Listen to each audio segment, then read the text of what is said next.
Inaanyayahan kitang pakinggan ang isang kwento. Dinala ng asawa ko ang kanyang mga magulang para manirahan sa amin.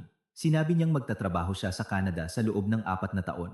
Nagpaalam ako sa kanya sa airport at pagkatapos noon blinak ko ang kanyang 6 na platinum cards at nag-file ng annulment na ikinagulat ng kanyang pamilya. Kaluluha ko palang umiiyak na nagpaalam sa aking asawa na papuntang Canada sa loob ng 4 na taon para sa aming kinabukasan nang bigla akong natigilan nang makatanggap ako ng isang SMS notification na nagsasabing may kakatapos lang. Na debit. Na 1,200,000 mula sa credit card para sa pagbili ng alahas sa isang luxury jewelry store. Sa huli ang kanyang Canada ay isang 6-star resort pala sa Palawan at ang airline na jaan na pinaghirapan namin ng aking asawa ay naglaho kasama ang kanyang batang kabit na nag-iwan sa akin ng 2 bagay lamang. Ang una isang walang hanggang pagkakanulo at ang pangalawa 2 biyenan na itinuring akong parang katulong na dapat magsilbi sa kanila. Dahil sa biglaang pag-ulan sa Maynila naging maalinsangan at malamig ang hangin sa aming apartment sa isang luxury condominium sa BGC. Nakatayo ako sa bintana pinagmamasdan ang mga patak ng ulan na tumatama sa salamin at sa aking kaluluwa lumalago ang isang malabo at hindi maipaliwanag na pagkabalisa. Sa likod ko naririnig ko ang malalakas na tawanan ng aking mga biyenan at ng aking asawa na sumisira sa karaniwang katahimikan ng aming tahanan. Ngayon ay isang espesyal na araw. Ayon sa aking asawa si Juancho personal siyang nagpunta sa Batangas upang dalhin ang kanyang mga magulang sa Maynila kaninang umaga. Si Mang Nestor at Aling Cora ay nagdala ng maraming produkto mula sa probinsya mula sa isang sako ng kamote hanggang sa mga garapon ng homemade na jam at isang dosenang itlog na maingat na nakabalot. Sa unang tingin tila isang perpektong larawan ng isang masayang pagsasama-sama ng pamilya ngunit ang aking kutob bilang babae na nahasa sa loob ng 7 taon ng pamumuhay kasama si Juancho ay nagsasabi sa akin na may mali sa kanyang mga palihim na tingin. Ang hapunan ay mas masagana kaysa sa dati. Humingi ako ng permiso na umuwi ng maaga mula sa trabaho upang ihanda ang paborito nilang kare-kare at lechon kawali na labis na kinagigiliwan ng kanyang mga magulang. Si Juancho ay nakaupo sa kabisera ng mesa nagsasali ng beer para sa kanyang ama na may labis na kasiglahan sa mukha. Tumikhim siya. Inilapag niya ang baso sa mesa na may malakas na tunog na kumuha ng atensyon ng 3 pa. Tumingin si Juancho sa akin pagkatapos ay sa kanyang mga magulang at sa isang solemne na tono ay sinabi, "Mapa Angela, dinala ko kayo dito ngayon upang ipahayag ang isang mahalagang bagay." Nagpasya ang kumpanya na magpadala ng isang key employee sa Canada para sa isang advanced training at upang pamahalaan ang branch doon sa loob ng 4 na taon. Ito ay isang gintong pagkakataon para sa akin para pagbalik ko ay ako na ang magiging vice president. Ipinagkatiwala sa akin ng management ang misyong ito at tinanggap ko ito. Natigilan ako. Muntik nang mahulog ang mga kubyerto sa aking mga kamay. 4 na taon ay isang kawalang hanggan, at hindi man lang niya sinabi sa akin ang anumang bagay. Tumingin ako sa kanya sinusubukang magsalita ng mahinahon hanggat maaari. Pupunta ka sa Canada sa loob ng 4 na taon. Bakit hindi mo ako kinausap bago gumawa ng ganoong kahalagang desisyon? Nagmamadaling hinawakan ni Juancho ang aking kamay. Ang kanyang mga mata ay puno ng pagkakasala ngunit nakikita ko pa rin ang kasinungalingan dito. Angela, mahal ko, patawad. Ang desisyon ay ginawa ng napakabilis. Tinawag ako ng CEO, inalok ang posisyon at kinailangan kong tanggapin agad kung hindi ay mapupunta sa iba. Ginagawa ko ito para sa kinabukasan ng ating pamilya. Gusto kong pagbalik ko maibigay natin sa iyo at sa ating magiging mga anak ang isang mas magandang buhay, bumili ng isang malaking bahay sa probinsya sa halip na magsiksikan tayo sa apartment na ito. Si Aling Cora, nang marinig na ang kanyang anak ay pupunta sa ibang bansa, ay nagliwanag ang buong mukha na may ngiting hindi maalis sa kanyang labi. Pumalakpak siya sa kanyang mga hita at sa malakas na boses na mas malakas pa sa tunog ng ulan sa labas ay sumigaw, "Diyos ko, anong swerte! 7 henerasyon ng ating pamilya ang nangangarap nito." Ang aming Juancho ay isang kampeon. Pupunta siya sa Canada, Nestor, naririnig mo ba? Isang karangalan ito para sa buong ating angkan. Sige anak, huwag kang mag-alala. Si Angela ang bahala sa bahay. Tumango rin si Mang Nestor, itinaas ang kanyang baso at na may kasiyahang anyo ay uminom. Ang isang lalaki ay kailangang makita ang mundo. Tama ang ginawa mo, anak.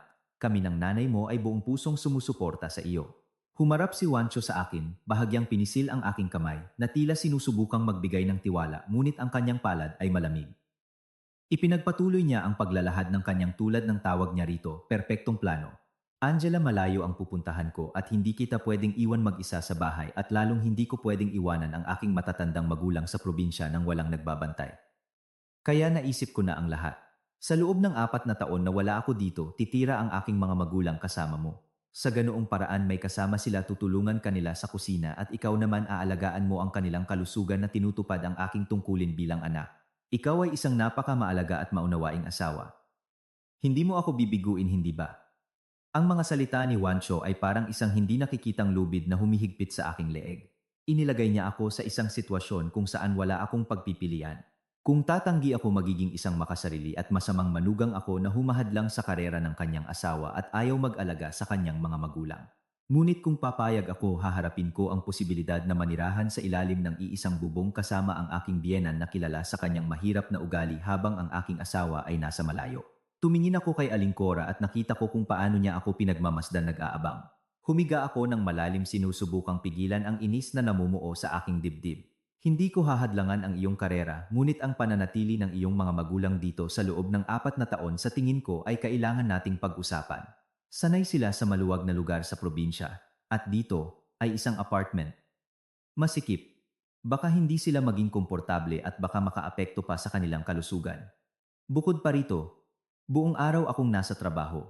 Baka hindi ko sila mabigyan ng sapat na atensyon. Agad na sumimangot ang mukha ni Aling Cora. Inilapag niya ang kanyang plato sa mesa ng may kalabog. Angela, anong ibig mong sabihin? Iniisip mo bang kami mga matatanda ay mga probinsyano at baboy? O natatakot ka bang mabuhay kami sa iyong gastos? Ang anak ko ay nagpapakamatay sa trabaho para sa bahay na ito. At ngayon na aalis na siya, hinihiling niyang alagaan mo ang kanyang mga magulang at sumisimangot ka na, at tinatawag mo pa ang sarili mong mabuting asawa at manugang. Agad na namagitan si Juancho. Ang kanyang boses ay malambing at nagpapakalma, ngunit sa kanyang mga mata ay may pressure. Maano ba yung sinasabi mo? Hindi iyon ang ibig sabihin ni Angela. Ang asawa ko ay nag-aalala lang na baka hindi kayo maging komportable. Angela, may edad na ang mga magulang ko. Ngayon ay malakas sila, bukas hindi na. Iwanan silang mag-isa sa probinsya. Kapag nasa malayo ako, hindi ako makakapagtrabaho ng payapa. Kung mahal mo ako, tulungan mo ako hanggang sa huli. Isipin mong tinutulungan mo akong pasanin ang pamilyang ito para makapagtayo ako ng aking karera ng payapa. Pangako, ipapadala ko sa iyo ang lahat ng sahod ko mula doon. Bumili ka ng kahit anong gusto mo, gastusin mo sa kahit anong gusto mo. Nang marinig ang tungkol sa pera at responsibilidad, na intindihan kung hindi ako maaaring tumanggi sa harap ng kanyang mga magulang. Napilitan akong tumango, nararamdaman ang bigat sa aking puso. Sige, kung napagdesisyonan niyo na ang lahat at gusto ng iyong mga magulang na manatili, pumapayag ako. Hinihiling ko lang na maging maunawain kayo kung may magawa akong mali. Nakaginhawa si Juancho, nagsalin pa ng beer sa kanyang ama at nagsimulang ilarawan ang magandang kinabukasan. Nagsalita siya tungkol sa isang villa sa tabi ng isang lawa at mga paglalakbay sa Europa para sa buong pamilya. Bumalik ang tawanan at ako'y nakaupo doon, nginungguya ang kanin na tila mapait at nakatingin kay Juancho, ang lalaking kasama ko sa kama sa loob ng maraming taon, at bigla kong naramdaman na siya ay naging isang estranghero. Bakit siya nagmamadaling umalis? Bakit hindi niya ako kayang tignan sa mata kapag pinag-uusapan ang biyahe? Ang kutob ko ay nagsasabing sa likod ng perpektong larawang iyon ay mayroong isang bagay na mali, ngunit hindi ko maintindihan kung ano. Natapos ang hapunan. Abala ako sa kusina sa paglilinis. Mula sa sala naririnig ang malakas na tunog ng telebisyon at ang malalakas na tawanan ng aking biyenan.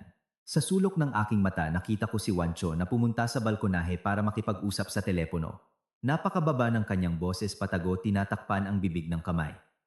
Gusto kong lumapit, ngunit natapos na niya ang tawag at bumalik sa sala na may pilit na ngiti sa mukha.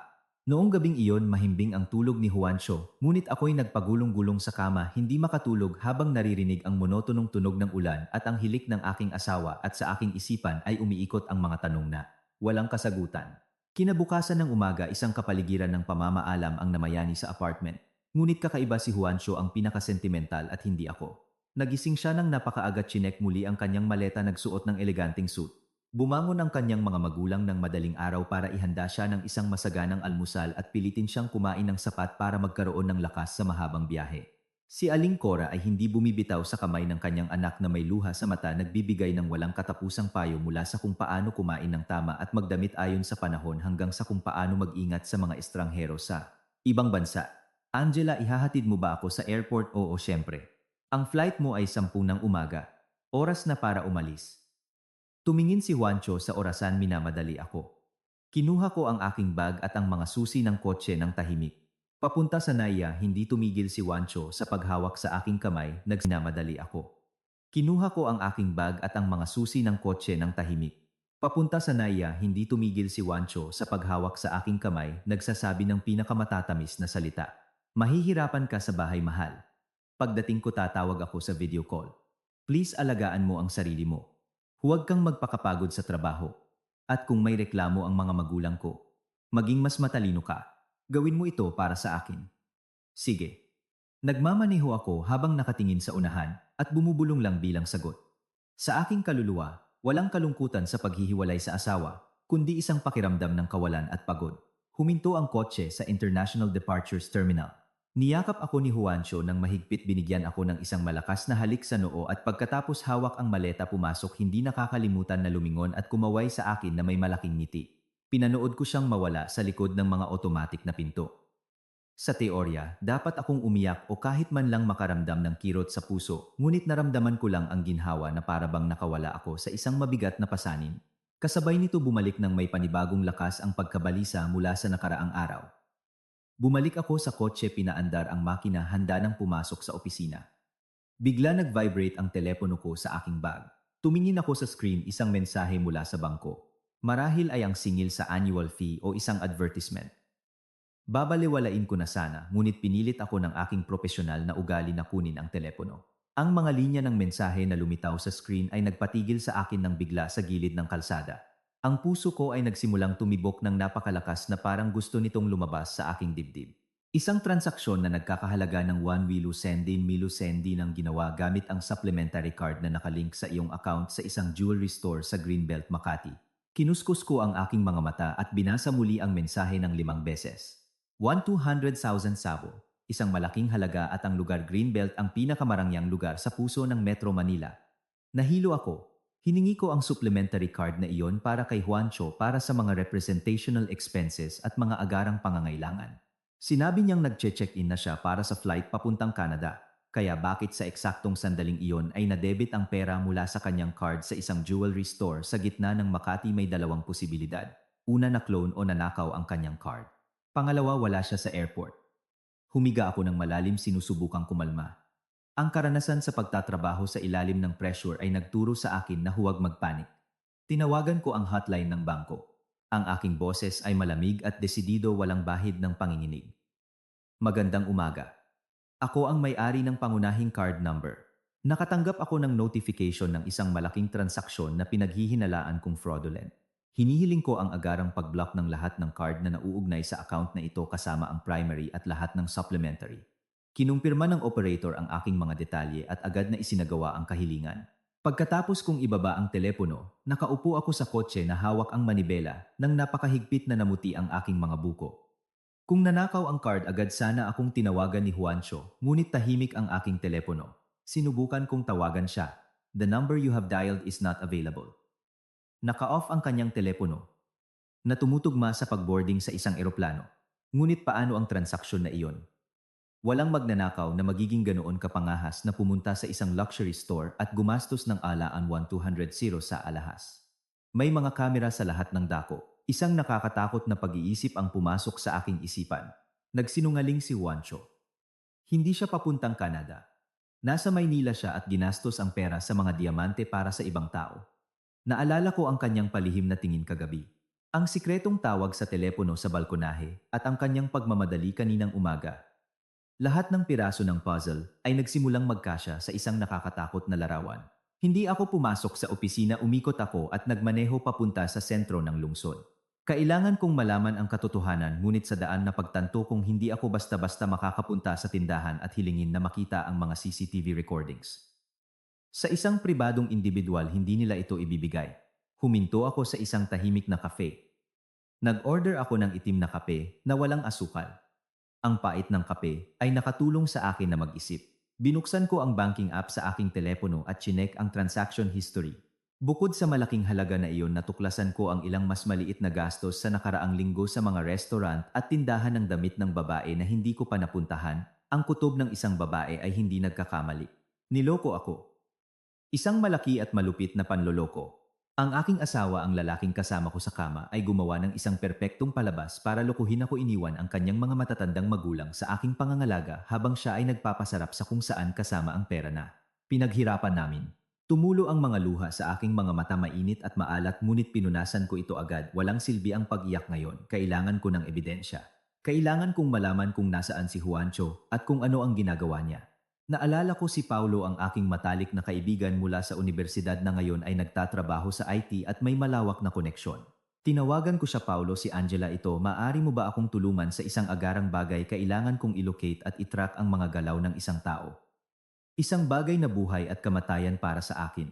Sa kabilang linya, naintindihan ni Paulo sa aking boses ang bigat ng sitwasyon at agad na pumayag. Ibinalik ko ang telepono habang pinagmamasdan ang abalang kalsada. Huminto na ang ulan kahapon, sumisilip na ang araw, ngunit sa aking kaluluwa nagsisimula pa lang ang isang bagyo. Hindi ko ito hahayaang ganito na lang. Kung naglakas loob si Juancho, napagtaksilan ako, magbabayad siya ng mahal para dito. Bumalik ako sa bahay ng gabi na. Sa apartment wala na ang mga tawanan ng umaga. Sa halip, isang mapang-aping kapaligiran ang namayani. Pagpasok ko palang nakita ko ang isang hindi kapani-paniwalang gulo. Balat ng mani na nakakalat sa sahig ng sala, mga basong inabandona sa mesa. Ang telebisyon ay sumisigaw sa pinakamalakas na volume, nagpapalabas ng isang comedy show.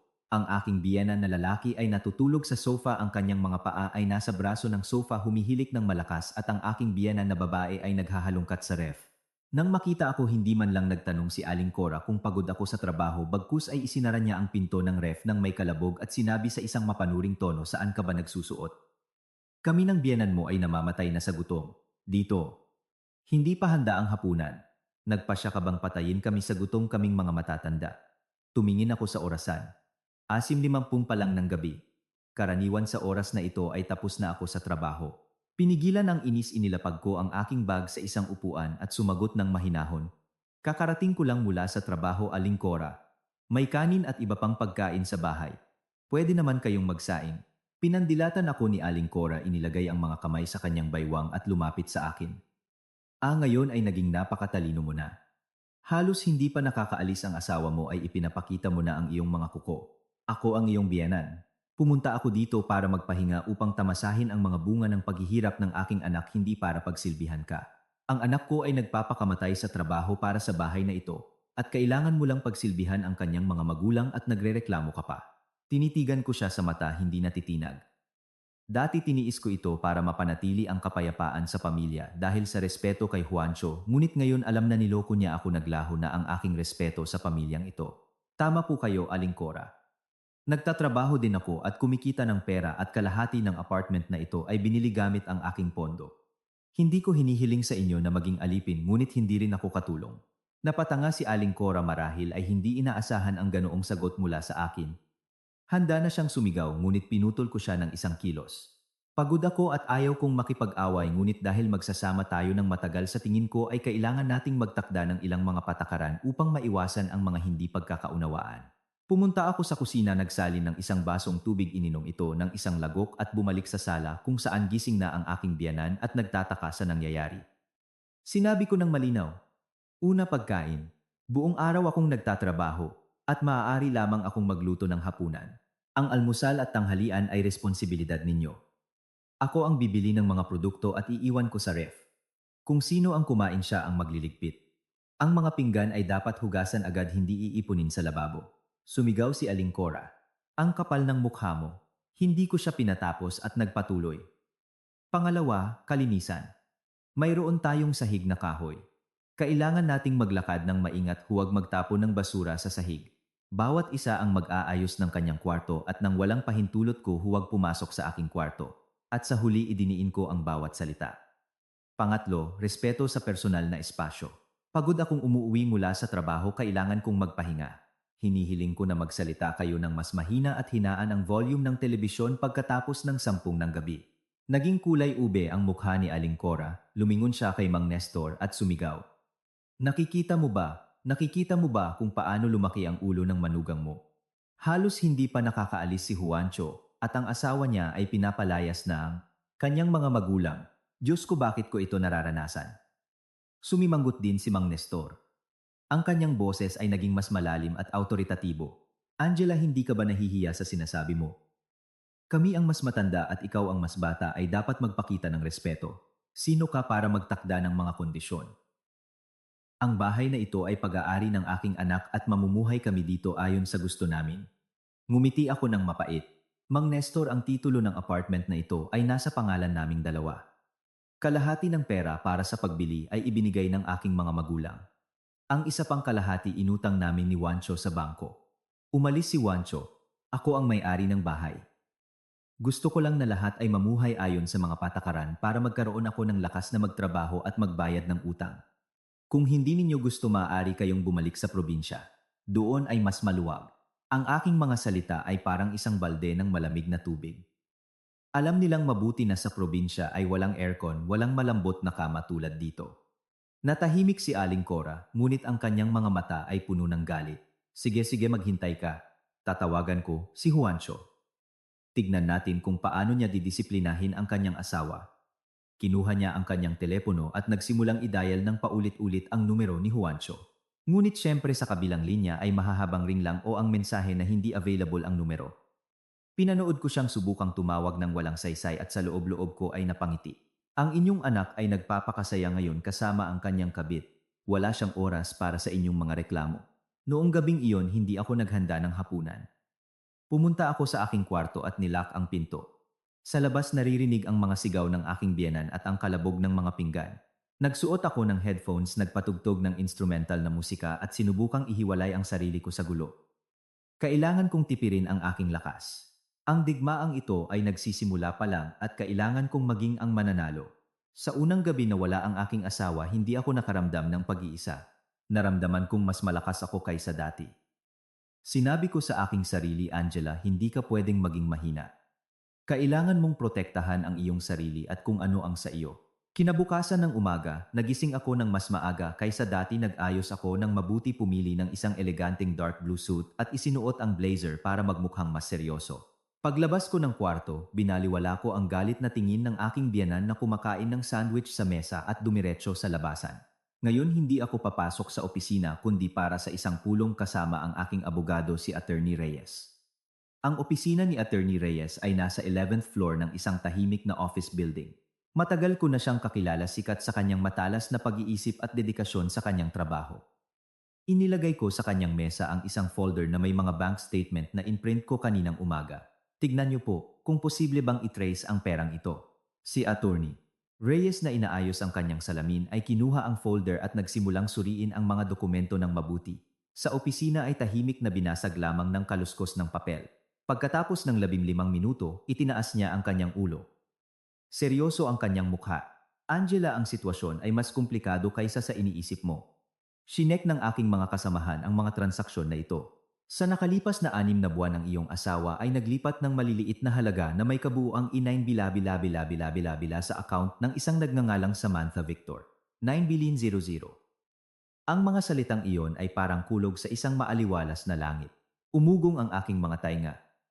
Iyon ang lahat ng aming ipon sa loob ng 7 taon ng pagsasama, kasama ang mga kita mula sa mga investment na pinaghirapan kong ipunin. Nagkasundo kami na sa katapusan ng taon gagamitin namin ang perang iyon para bumili ng bahay. At ngayon si Samantha Victor, pamilyar sa akin ang pangalang iyon. Hinalungkat ko ang aking memorya. Tama. Si Samantha, isang dating intern sa kumpanya ni Juancho. 2 taon na ang nakalipas ay nakita ko siya minsan sa Christmas party ng kumpanya, isang batang babae na may matamis na pananalita at mga matang tila laging handang umiyak. Noong panahong iyon lagi siyang nakabuntot kay Juancho, tinatawag siyang Sir Juancho na may kasamang buntong hininga. Pinuri ko pa siya sa kanyang pagiging magalang, hindi ko pinaghihinalaan na nag-aalaga ako ng ahas sa aking dibdib. Ipinagpatuloy ni Attorney Reyes ang kanyang pagsusuri. Ang kanyang boses ay kalmado, ngunit bawat salita ay sumusugat sa aking puso. Ang mga paglilipat ay napakatalino. Minsan 500,000, minsan 500,000. Sa description ng pagbabayad laging nakalagay, bayad para sa mga kalakal, pagbili ng mga materyales. Kung hindi mo titingnan ang buong larawan, napakahirap mapansin ang anumang mali. Itong si Samantha ay 4 taong gulang mula sa Pampanga. Opisyal na walang trabaho, ngunit 2 buwan na ang nakalipas, isang luxury condo sa Cebu ang binili sa kanyang pangalan. Kinuyom ko ang aking mga kamao nang napakahigpit na bumaon ang aking mga kuko sa aking palad. Matagal na itong pinaplano ni Juancho. Inililipat niya ang aming mga ari-arian para magtayo ng pugad kasama ang kanyang kabit. 9 bilin ang aking pawis. Ang aking mga luha, ang aking mga gabing walang tulog sa trabaho ay ang mga sandali na pinagkaitan ko ang sarili ko sa pagbili. At kinuha niya ito at ibinigay lahat sa ibang babae. Ano ang gagawin ko ngayon, Attorney Reyes? Hindi ko pwedeng basta na lang mawala ang perang ito. Tumingin siya sa akin ng may habag. Ngayon kailangan mong kumalma. Mayroon tayong ebidensya ng paggalaw ng pondo, ngunit para mabawi ito, kailangan nating patunayan na ito ay common property at ang mga paglilipat ay ginawa ng walang pahintulot mo. Sa layuning itago ito, tutulungan kitang ihanda ang petition for annulment at ang request for a temporary restraining order para i-freeze ang mga ari-arian. Ngunit una kailangan mong malaman kung nasaan si Juancho ngayon. Tumango ako. Sa aking mga mata nag-aapoy ang galit. Hahanapin ko siya. Salamat. Paglabas ko sa opisina ng abogado, umupo ako. Sa kotse nararamdaman ang bukol sa aking lalamunan. Tumingin ako sa agos ng mga tao sa kalsada. Bawat isa ay nagmamadali sa kanilang mga gawain. Ilan pang babae tulad ko ang niloloko. Naalala ko ang matatamis na salita ni Juancho. Ginagawa ko ang lahat para sa pamilya. Mahal kita higit sa lahat. Sa huli, mga salitang walang laman lang pala. Binuksan ko ang aking telepono at tiningnan ang aming wedding photo na nasa background screen. Sa larawan nagniningning si Juancho, mahigpit na hawak ang aking kamay. Ngayon sa pagtingin dito, naramdaman ko lang ang pandidiri. Pinalitan ko ang background ng isang itim na screen. Mula sa araw na iyon, patay na si Juancho para sa akin. Isang kaaway na lang na nagngangalang Juancho Reyes ang natira. Pumunta ako sa kanyang kumpanya. Kailangan kong kausapin ang kanyang boss. Ang palabas na tinatawag na work trip to Canada ay kailangang matapos. Gusto kong makita kung ano ang matitira kay Juancho kapag tinanggal na ang kanyang maskara. Ang opisina ni Juancho ay nasa isang modernong gusaling salamin. Pumasok ako sa lobby, huminga ng malalim para kumalma. Hindi ako pumunta para gumawa ng eksena. Pumunta ako bilang isang nag-aalalang asawa, nag-aalala sa kapalaran ng kanyang asawa, ang perpektong pagkukunwari para ilantad ang kasinungalingan. Nakilala ako ng receptionist at ngumiti. Magandang umaga, Ma'am Angela. Naparito po kayo para kay Sir Juancho pero naka-leave po siya. Ngumiti ako pabalik, magalang at pigil. Hello. Pumunta ako para kausapin ang direktor, si Miss Santos, para sa isang personal na bagay. May appointment ako. Nagsinungaling ako. Wala akong appointment, ngunit bilang asawa ng department head, tiwala ako na bibigyan ako ni Miss Santos ng ilang minuto. Umakyat ako sa opisina ng direktor at kumatok. Nang marinig ang pasok, itinulak ko ang pinto. Si Miss Santos na nakayuko sa mga dokumento ay nagtanggal ng kanyang salamin, nagulat na makita ako. Oh, Angela, ikaw pala, anong sorpresa? May nangyari ba? Maupo ka. Uminom ka muna ng tubig. Umupo ako sa harap niya na nakapatong ang mga kamay sa aking kandungan, sinusubukang magmukhang inosente hanggat maaari. Magandang umaga, Miss Santos. Pasensya na sa biglaang pagbisita. Kasi ang asawa ko si Juancho ay umalis kahapon ng napakabilis papuntang Canada na sa pagmamadali ay nakalimutan kong itanong ang eksaktong address para padalhan siya ng ilang gamot. Umalis siya ng napakabilis at marahil ay hindi pa nakakabili ng bagong SIM card. Hindi ko siya makontak. Pumunta ako para hingin ang contact details ng branch sa Canada. Tumingin sa akin si Miss Santos.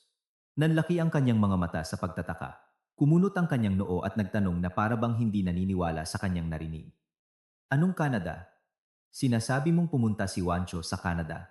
Ngayon ay ako naman ang nagkunwaring nagulat. Oo, sinabi niyang ipinadala siya ng kumpanya para sa isang advanced training at upang pamahalaan ang branch sa Canada sa loob ng 4 na taon. Umalis siya kahapon ng 10 ng umaga. Tumawa si Miss Santos, ngunit sa kanyang tawa ay may pagkalito at seryoso. Angela, hindi ka ba nalilito? Walang branch ang ating kumpanya sa Canada at kahit may proyekto, hindi si Juancho ang pupunta. Kahapon lang ay nag-file siya ng 2-week vacation leave. Sa application, sinabi niyang malubha ang sakit ng kanyang asawa at kailangan niyang manatili sa bahay para alagaan ito at pagkatapos ay dalhin sa Singapore para magpagamot. Natigilan ako na para bang binuhusan ako ng isang balde ng malamig na tubig. Ang asawa ay may malubhang sakit. Naglakas loob siyang gamitin ang aking kalusugan, ang aking buhay bilang dahilan para sa kanyang mga kalokohan. Isinumpa niya ako para makakuha ng leave at magpakasaya kasama ang kanyang kabit. Kumulo ang galit sa loob ko, ngunit pinigilan ko ang aking sarili. Nagkunwaring nabigla at nasaktan, sinabi ko na nanginginig ang boses. Seryoso po kayo? Sinabi niyang may sakit ang asawa niya pero malusog na malusog ako. Nagtatrabaho ako. Bakit niya sinabi iyon si Miss? Santos ay isang matalinong babae. Nang makita ang aking reaksyon at ang mga hindi pagkakatugma sa kanyang mesa at tinapik ako sa balikat. Angela, kumalma ka. Jay na pulataan, opisyal kong idinedeklara na walang desisyon tungkol sa isang work trip ni Juancho sa Canada. Ang pagsisinungaling niya sa iyo at sa kumpanya ay isang malubhang paglabag sa professional ethics. Sigurado ka bang umalis siya tumango ako? Sa pagkakataong ito totoong luha ng kahihiyan. Inihatid ko siya sa airport ngunit kaninang umaga nalaman kong may bumili ng alahas sa Maynila gamit ang kanyang credit card. Miss Santos, niloko niya ako. Niloko niya ang kanyang mga matatandang magulang. Napabuntong hininga si Miss Santos at umiling. Ang kapal ng mukha. Hindi ko inaasahan ang ganoong kababaan mula sa kanya. Huwag kang mag-alala, ipapacheck ko ang lahat ng kanyang trabaho at dokumentasyon bago i-turn over ang kaso. Kung naglakas loob siyang lokohin din ang kumpanya, hindi ko ito hahayaan. At tungkol sa inyong mga problema sa pamilya, ayusin niyo ito ng mahinahon. Kung kailangan mo ng tulong sa anumang dokumento, kausapin mo ako. Bumulong ako ng mga salita ng pasasalamat at nagpaalam. Paglabas ko sa opisina ng direktor, nakita kong naging kulay abo ang langit sa Maynila. Malinaw na ang lahat. Walang work trip, walang magandang kinabukasan, isang kasuklam-suklam na asawa lang, isang profesional na sinungaling na gumagastos ng aking pera sa pagtatayo ng mga kastilyo sa hangin kasama ang ibang babae. Sinunog ni Juancho ang lahat ng tulay. Akala niya ay isang tangang asawa lang ako na marunong lang tumango. Nagkamali siya. Kapag ang isang babae ay napunta sa isang sulok, ang kanyang tugon ay mas malakas kaysa sa anumang bagyo. Kinuha ko ang aking telepono at tinawagan ang abogado. Attorney Reyes, pwede na po kayong magpatuloy. Gusto kong i-freeze ang lahat. Gusto kong wala siyang matirang kahit isang sentimo sa kanyang bulsa. Tignan natin kung gaano katagal ang kanyang tunay na pag-ibig sa babaeng iyon. Umalis ako. Ang tunog ng aking mga takong sa marmol na sahig ay malamig at desidido. Ang laro ay nagsisimula pa lang. Kinabukasan ng umaga, dumating ako sa opisina na may ibang disposisyon. Kung dati ay lagi kong iniisip kung ano ang lulutuin para sa hapunan, kung magugustuhan ba ito ng asawa ko, kung hindi ba masasaktan ang mga biyenan ko, ngayon lahat ng aking iniisip ay nakatuon sa isang layunin, ang trabaho at ang plano ng paghihiganti. Nagsuot ako ng isang eleganteng puting suit, naglagay ng mas matingkad na pulang lipstick at pumasok sa meeting room na may anyo ng isang commander. Ngayon ay mayroon akong isang mahalagang pulong sa mga dayuhang partner para isara ang isang kontrata para sa susunod na quarter, isang proyekto kung saan ibinuhos ko ang aking buong kaluluwa. Ang pulong ay naging tensyonado. Nakatayo ako sa tabi ng board na sinusuri ang market strategy nang biglang mag-vibrate ng walang tigil ang aking telepono sa mesa. Tumingin ako sa screen ng aking biyenan. Ni-reject ko ang tawag, inilagay ang telepono na nakaharap sa mesa at ipinagpatuloy ang presentasyon. Pagkatapos ng isang minuto, muling nag-vibrate ang telepono at muli.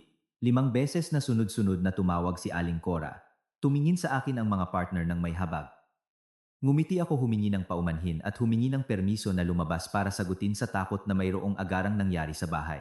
Pagkasagot ko palang tumama sa aking tainga ang matinis na sigaw ng aking biyenan na umalingaw-ngaw sa walang laman na hallway. Angela, umuwi ka agad. Masama ang pakiramdam ng biyenan mo, mamamatay na siya, nahulog siya, nagbubula ang bibig, bilisan mo, dalhin mo siya sa ospital. Matanda na ako, mahina. Barahong daang pakiramdam. Masama ang pakiramdam ng biyenan mo, mahulog siya sa ospital, matanda na ako, mahina. Paano ko siya bubuhatin? Ang boses ni Aling Cora ay matinis. Tila nagpapanik siya, ngunit nahuli ko pa rin ang isang tono ng pag-exaggerate. Kung talagang masama ang lagay ni Mang Nestor tulad ng kanyang paglalarawan, ang unang dapat gawin ay tumawag ng ambulansya, hindi tawagan ang manugang na nasa trabaho milya-milya ang layo. Nagtanong ako ng mahinahon at malamig. Ano po ang nangyari sa kanya, Aling Cora? Nasaan po siya? Sumigaw pa, lalo si Aling Cora. Nandito siya sa sahig. Siguro tumaas ang presyon niya. Walang puso kang manugang, umalis ang asawa mo. Kailangan mong palitan siya, alagaan ang mga magulang. Halika agad. Tumingin ako sa orasan. Mula sa aking opisina hanggang sa bahay aabutin ng hindi bababa sa 45 minuto kung walang traffic. At ngayon ay rush hour na nangangahulugang mahigit 1 oras. Kung talagang nagkaroon ng stroke ang aking biyenan, sa pagdating ko ay nasa kabilang buhay na siya. Ngunit naalala ko na kaninang umaga bago ako umalis, si Mang Nestor ay nakaupo na umiinom ng tsaa at kumain ng 2 platong puno ng oatmeal. Mukha siyang malusog at mamula-mula. Bukod pa rito, ang kahon ng mga gamot para sa presyon na binili ko ay hindi pa nababawasan. Hindi niya kailanman nakakalimutan na inumin ito sa umaga. Agad kong naintindihan kung ano ang nangyayari. Ito ay isa pang gimmick para tawagin ako sa bahay para utusan o gusto lang ni Aling Cora na sirain ang aking trabaho, ipakita ang kanyang kapangyarihan na sa tawag niya ay dapat akong sumunod. Gusto niyang iwan ko ang isang mahalagang pulong tumakbo pa uwi para lang makita ang kanyang asawa na umuungol at humihingi ng sabaw ng manok. Humiga ako ng malalim at nagpasya na huwag magpatinag. Sinabi ko ng malinaw sa telepono, Aling Cora, pakinggan niyo po ako ng mahinahon. Nasa isang napakahalagang pulong po ako kasama ang CEO. Hindi po ako maaaring umalis kahit isang minuto. Kung aalis ako ngayon, mawawalan ako ng trabaho at dahil dito ang pera na ating ikinabubuhay. Handa na si Aling Cora na magbitaw ng sunod-sunod na sumpa ngunit pinutol ko siya. Huwag po kayong mag-alala, ako na po ang bahala sa lahat. Tatawag po ako agad ng ambulansya. 911. Magpapadala sila ng isang team diretso sa ating bahay. Sila ay mga profesional, may oxygen, mga stretcher. Magbibigay sila ng first aid at dadalhin agad ang aking biyenan sa ospital. Manatili po kayo sa bahay at hintayin ang mga doktor. Pagkasabi noon, ibinaba ko ang telepono nang hindi siya binibigyan ng pagkakataong sumagot. Agad kong tinawagan ang 911, ibinigay ang address at ang kondisyon ng pasyente tulad ng paglalarawan ng aking biyenan. Siyempre, idiniin ko ang lahat ng mapanganib na sintomas para mas mabilis silang dumating. Pagkatapos bumalik ako sa meeting room, ngumiti, humingi ng paumanhin at tinapos ng mahusay ang aking presentasyon. Mga 20 minuto pagkatapos muling nag-vibrate ang aking telepono. Sa pagkakataong ito, isang hindi kilalang numero, marahil mula sa ambulansya. Lumabas ako muli. Hello, kaano-ano po kayo ng pasyenteng si Nestor Reyes? Kami po mula sa ambulansya. Pumunta kami sa address na ibinigay pero walang nagbubukas ng pinto. Tinawagan namin ang landline. May sumagot. Sinabing nagkamali kami at ibinaba. Napangiti ako sa sarili tulad ng aking inaasahan. Isang palabas. Nang makita ang ambulansya na may kumikislap na ilaw sa tapat ng gusali, siguradong natakot si Aling Cora, takot na buksan ang pinto para hindi malaman ang kanyang panloloko at hindi kailangang magbayad para sa tawag. Sumagot ako sa doktor na may pekeng pagkabalisa sa boses. O kawawa naman, siguro nataranta ang biyenan ko kaya nalito siya. Doktor, pakiusap, kumatok po kayo ng mas malakas. Sabihin niyo po na ako ang manugang ang tumawag sa inyo. Kung hindi sila magbubukas, hilingin niyo sa guard na tulungan kayong buksan ang pinto. Baka nasa loob ang aking biyenan na namamatay. Kilala ko ang aking biyenan. Higit sa lahat sa mundo, takot siyang mapahiya sa harap ng mga kapitbahay at gumastos ng pera ng hindi kinakailangan. At sa katunayan, pagkatapos ng 5 minuto, tumawag pabalik si Aling Cora. Ang kanyang boses ay mababa at sunod-sunuran. Walang anumang agresyon. Angela, hindi na kailangan ng ambulansya. Okay na ang biyanan mo. Bumaba lang ang asukal niya. Binigyan ko siya ng isang basong tubig na may asukal at bumuti na siya. Sabihin mo sa kanila na umalis na sila, kung hindi ay magkakagulo sa buong gusali. Pag-uusapan tayo ng mga kapitbahay. Sumagot ako ng malamig. Paano po iyon, Aling Cora? Sabi niyo po ay nagbubula ang bibig niya at nakahandusay sa sahig. Hindi po biro ang kalusugan ng mga matatanda. Nabayaran ko na po ang tawag at ang serbisyo ng ambulansya. Nandyan na po ang mga doktor, hayaan na po nating suriin siya para sa ating kapayapaan ng isip. Kung may mangyari sa kanya, hindi ko mapapatawad ang aking sarili. Mariin akong tumanggi na kanselahin ang tawag. Sa huli, napilitan si Aling Cora na buksan ang pinto at papasukin ang mga doktor na sa harap ng guard at mga usiserong kapitbahay ay kinuha ang presyon at pulso ni Mang Nestor. Ang resulta, siya ay ganap na malusog. Normal ang presyon, parang sa isang binata. Pinagalitan sila ng mga doktor sa maling tawag at pag-aaksaya ng resources. Kinailangang bayaran ni Aling Cora ang serbisyo ng ambulansya ng may hiya at labag sa loob. Gabi, bumalik ako mula sa trabaho. Sa apartment ay isang nakabibinging katahimikan. Si Mang Nestor ay nanonood ng TV ng malungkot. Si Aling Cora, nang makita ako ay pinandilatan lang ako ng masamang tingin, ngunit hindi naglakas loob na sumigaw at makipag-away tulad ng dati. Naintindihan niyang hindi na ako ang sunod-sunurang manugang na maaring paikutin sa kanyang palad. Ginamit ko ang kanyang sariling kalabisan para turuan siya ng leksyon sa katapatan. Pumunta ako sa aking kwarto, nagpalit ng damit, pagkatapos ay pumunta sa kusina at naghanda ng instant noodles para sa aking sarili. Hindi ako nagtanong tungkol sa kalusugan ng aking biyenan. Alam ko na mas malusog pa siya kaysa sa akin. Ang aking malamig na pag-uugali ay isang tahimik na deklarasyon ng digmaan. Tapos na ang mga manipulasyon gamit ang sakit. Mula sa araw na iyon, sa bahay na iyon, lahat ay ayon sa aking mga patakaran. Sa ikatlong araw pagkatapos ng pag-alis ni Juancho, nakipagkita ako kay Paulo sa aming paboritong cafe sa BGC. Dumating si Paolo ng mas maaga at nakaupo sa isang tahimik na sulok na may seryosong ekspresyon. Siya ang aking matalik na kaibigan mula sa unibersidad at ang tanging taong mapagkakatiwalaan ko ngayon. Dahil nagtatrabaho sa IT, alam niya kung paano maghanap ng impormasyon sa social media at sa mga database na hindi accessible sa karaniwang tao. Pag-upo ko palang tahimik na itinulak ni Paolo ang isang tablet sa aking direksyon. Sa screen ay may isang malinaw at pinalaking larawan. Isang kaibigan ko ang kumuha nito nang hindi sinasadya kahapon ng umaga sa airport sa Palawan. Nakita niya ang mag-asawang ito. Napaka-sweet nila at pamilyar sa kanya ang mukha ng lalaki. Kaya kinunan niya ng litrato para kung sakali. Tignan mong mabuti. Pinigil ang hininga, itinuon ko ang aking tingin sa larawan. Walang duda. Ang lalaki sa larawan na may makulay na Hawaiian shirt, puting shorts at sombrero ay si Juancho, ang aking asawa.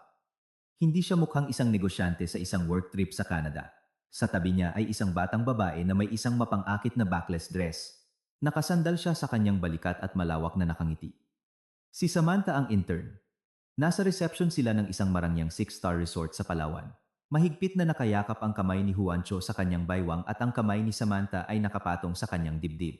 Ngunit ang nagpakulo sa aking dugo ay hindi ang kanilang yakapan kundi ang kumikinang na bagay sa kaliwang pulso ni Samantha. Pinalaki ko ang larawan ng husto. Sa kanyang payat at maputing pulso nakadisplay ang isang Rolex Datejust na may dial na puno ng diamante. Naalala ko kung paano isang buwan na ang nakalipas umuwi si Juancho at ipinagmalaki na nakatanggap siya ng malaking bonus para sa isang proyekto. Sinabi niyang gusto niyang bumili ng magandang relo para magmukhang mas kagalang-galang sa mga pulong sa mga partner. Noong panahong iyon naniwala ako sa kanya. Natuwa pa ako para sa kanya. Sa huli gamit ang aming pinagsamang pera bumili siya ng 2 relo. Isa ang ginamit niya at ang isa pa isang pambabaeng Rolex na pinapangarap ko ngunit ayaw kong gastusan. Ngayon kumikinang ito sa pulso ng kanyang kabit. Nagdilim ang aking paningin sa galit. Ang pakiramdam ng pagkakanulo at kahihiyan ay bumalot sa akin. Tumingin sa akin si Paolo nang may pag-aalala. Angela, okay ka lang? May nakita pa akong isang bagay. Nag-book sila ng isang villa na may tanawin ng dagat sa Costa Esmeralda Resort Complex sa loob ng 7 araw. Ang halaga ng kwarto ay alamat 3,000 bawat gabi. Ang booking ay nasa pangalan ni Juancho Reyes. 3 billion bawat gabi. 7 gabi ay 82,100 kasama pa ang mga business class tickets, pagkain, mga regalo. Ang biyaheng ito ay nagkakahalaga ng halos 3,555 at sa bahay nakikipagtalo sa akin ang aking biyenan para sa bawat tali ng kangkong. Si Juancho ay laging nagrereklamo sa mga paghihirap sa kumpanya sa mga pinutol na bonus para bigyan ako ng mas kaunting pera para sa mga gastusin sa bahay. Para sa kabit nagwawaldas siya ng pera. Pinunasan ko ang aking mga luha at tiningnan si Paolo nang may desididong tingin. Okay lang ako. Maraming salamat, Paolo. Ang litratong ito at ang impormasyon sa booking ay gintong ebidensya para sa korte. Tumango si Paolo. Sinisave ko ang lahat ng data kasama ang kanyang post sa Instagram na may geolocation. Ipinost niya ito para sa mga kaibigan ngunit nagawa kong i-access. Ipinagmamalaki niyang inihanda ng kanyang future husband ang isang maagang honeymoon. Future husband honeymoon. Ang mga salitang iyon ay parang asin sa sugat. Ano ang ipinangako ni Juancho sa kanya? Nababalik siya at makikipag-divorce sa matandang asawa. Para pakasalan siya. Na ako ay isang tangang asawa. Na nagbabantay ng bahay habang siya ay nagpapasaya. Kinuyom ko ang aking mga kamaunang. Napakahigpit. Magaling, Juancho. Gusto mong gampanan ang papel ng mayaman sa resort, ipapakita ko sa iyo kung ano ang isang pekeng mayaman. Nasa paraiso ka ngayon ngunit ipapadala kita agad sa impyerno. Humarap ako kay Paolo. Tulungan mo ako sa isa pang bagay. Bantayan mo ang lahat ng kanilang mga galaw sa social media at ako naman ay pupunta na kay Attorney Reyes. Oras na para isara ang gripo. Tumayo ako at inayos ang aking damit. Ang unang sakit ay naging lakas. Hindi na ako ang maamo at sunod-sunurang asawa. Ako si Angela, isang mahusay na marketing director, at gagamitin ko ang aking malamig na kalkulasyon para makamit ang hustisya. Ang litratong iyon para kay Juancho ay ang one-way ticket palabas ng aking buhay na walang dala. Sa opisina ni Attorney Reyes maraming tao ngayon ngunit binigyan pa rin niya ng prioridad ang aking kaso. Inilagay ko sa kanyang mesa ang lahat ng bagong ebidensya na nakalap namin ni Paolo, ang litrato mula sa Palawan, ang impormasyon sa resort booking at ang statement ng pagbili ng Rolex sa Greenbelt bago mismo ang pag-alis. Sinuri ng abogado ang bawat dokumento ng mabuti at tumango ng may kasiyahan. Magaling, Angela. Sa mga ebidensyang ito mayroon tayong lahat ng batayan para hilingin sa korte na mag-issue ng temporary restraining order. Ang mga kilos ni Juancho ay malinaw na nagpapahiwatig ng pagtatangkang itago ang mga ari-arian ang paglilipat ng I-99 billion dilong kay Samantha at ang mga marangyang gastos sa ilalim ng pagkukunwari ng isang work trip ay matibay. Na legal na batayan. Umupo ako sa harap niya na tuwid ang likod. Hindi nanginginig ang aking boses. Attorney Reyes, gusto kong mag-file ng unilateral annulment ngayon din at gusto kong iutos ng korte ang pag-freeze ng lahat ng bank accounts sa pangalan ni Juancho Reyes kasama ang payroll at brokerage accounts. At sa kanyang Mercedes dapat ipataw ang isang hold departure order. Tumingin sa akin si Attorney Reyes ng may habag ngunit may kasamang respeto.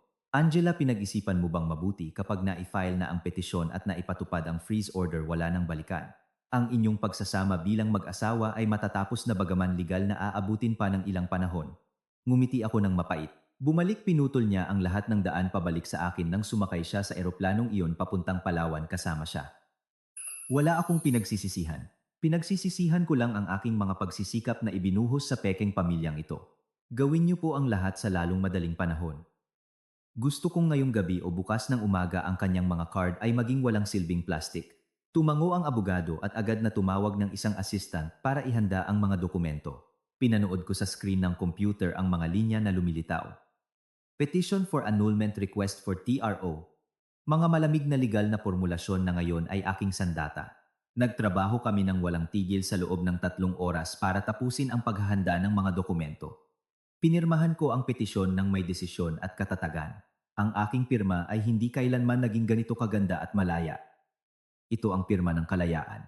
Pagkatapos kami ni Attorney Reyes ay pumunta sa family court para i-file ang mga dokumento. Dahil sa masusing paghahanda at sa pagkaapurahan ng kaso pati na rin sa mataas na panganib ng pagtatago ng mga ari-arian, mabilis na tinanggap ng hukom ang kaso para sa pagsusuri. Nagdeposito kami ng bond, isang mandatoryong pamamaraan para sa pag-freeze ng mga account. Nagbayad ako mula sa aking personal na ipon ng walang pag-aalinlangan. Sa pagtatapos ng araw inilabas ang desisyon ng korte. Isang dokumento na may selyo ng korte na nag-uutos sa lahat ng kaukulang bangko na i-freeze ang mga account ni Juancho Reyes. Ang isa pang kopya ay ipinadala sa LTO para ipagbawal ang anumang transaksyon sa kanyang Mercedes. Hawak ang desisyon na ito, naramdaman kong nawala ang isang mabigat na pasanin sa aking mga balikat. Naputol na ang daloy ng pera. Hindi na makakakuha si Juancho ng kahit isang sentimo mula sa aming pinagsamang yaman para pasayahin ang kanyang kabit. Lumabas ako sa gusali ng korte. Ang hapon na araw ay nagbibigay liwanag sa mga pulang baldosa ng patio. Tinawagan ko si Paulo. Handa na ang lahat. Nakalatag na ang bitag. Ngayon ay maghihintay na lang tayo na mahulog ang isda dito. Sa kabilang linya tumawa si Paulo ng masaya. Perpekto. Sigurado akong may bagyo sa Palawan ngayong gabi. At ikaw magpahinga ka na. Mag-ipon ka ng lakas para sa laban sa dalawang matanda sa bahay. Nang mabanggit ang mga biyanan na pangiwi ako, ngunit ngayon ay hindi ko na sila kinatatakutan. Nasa aking kamay na ang mga baraha. Ang apartment kung saan ako nakatira ay legal na nasa pangalan naming dalawa, ngunit karamihan sa pera para dito ay regalo mula sa aking mga magulang. Hindi ko na sila hahayaang maghari sa aking teritoryo. Nagmaneho ako pauwi na may pakiramdam ng tagumpay. Juancho, akala mo ikaw ang pinakamatalino. Akala mo kaya mo akong lokohin at mag-enjoy sa buhay. Nagkamali ka. Kapag natapos na ang pag-ibig ng isang babae, nagiging mas malupit siya kaysa sa sinumang lalaki. I-enjoy mo ang iyong huling marangyang hapunan ngayong gabi dahil bukas ay isa ka ng mahirap sa literal na kahulugan ng salita. Dumating ako sa bahay ng madilim na. Pagpasok ko pa lang naamoy ko ang isang malakas na amoy ng pagkain. Ang sala ay parang isang battlefield. Mga walang laman na lata ng beer, mga buto ng manok na kinain direkta sa coffee table. Ang telebisyon ay sumisigaw ng disco music. Si Mang Nestor ay nakaupo sa sofa, ang kanyang mga paa ay nasa braso ng sofa na naninigarilyo. Ang abo ay nahuhulog direkta sa aking mamahaling sahig na kahoy. Si Aling Cora ay nakahandusay sa kabilang sofa, nakatutok sa kanyang telepono, tumatawa ng malakas. Nang makita ako, hindi man lang sila bumati, hindi man lang nag-abalang ayusin ang kanilang gulo. Sinukat ako ni Aling Cora ng tingin at sinabi ng may panunuya, "Oh, nagpakita na ang senyorita direktora. Hindi naghanda ng hapunan, nagpasya kang patayin sa gutom ang mga magulang ng iyong asawa. Kinailangan naming mag-order ng lechon manok. Gumastos kami ng malaki." Wala akong sinabi. Lumapit ako ng tahimik, pinatay ang telebisyon at pagkatapos ay kinuha ang sigarilyo mula sa mga kamay ni Mang Nestor at pinatay ito sa ashtray. Ang aking mga kilos ay nagpatulala sa kanila. Anong ginagawa mo? Walang hiya ka, umungol si Mang Nestor. Naging kulay ube ang kanyang mukha. Tumayo ako sa gitna ng sala at tiningnan sila ng isang tingin na kasing lamig ng isang talim.